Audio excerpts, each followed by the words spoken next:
Air Raid Cargo Shorts Episode 2 is going to cover 92, more famously known as Mesh. Hal Mumme first saw the play when Jim McMahon had his amazing comeback against SMU in the Holiday Bowl back in 1980. Hal then learned more about the play Mesh when he visited Provo in the mid-80s and got to study in their film room. Dustin Dewald, Iowa Wesleyan, actually ran Mesh 52 times in a single game, over 80 passes.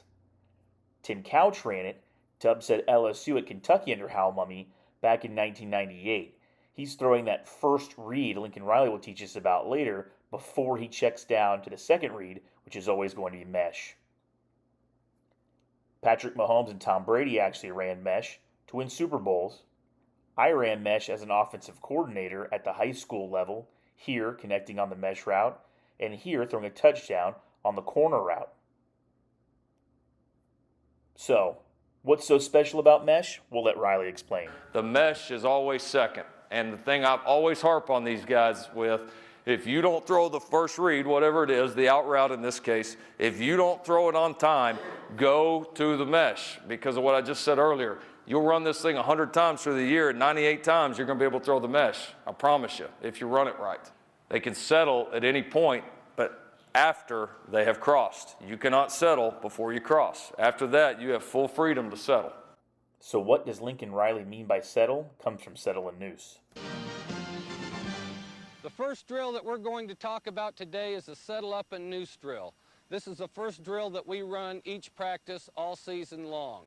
Instead of a typical warm-up where guys are in stretch lines, Mike Leach used settle and noose as a warm-up that picked up tempo as the practice went along. This way you're practicing football while warming up. In front of the mic backer or 6 yards, whichever comes first.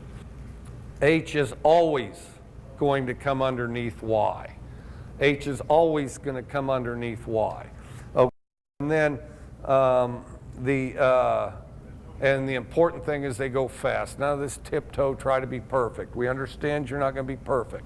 Make sure you're fast. The Mesh play itself lures so much attention that other things start to come open, like post routes and spot routes that can settle into the end zone. It's a great red zone play because most teams run man down there. Glad to get out of here with a win. This is a tough place to do it, and once in a while a pirate can beat a soldier, Mesh has been a record-setting play since its days at BYU.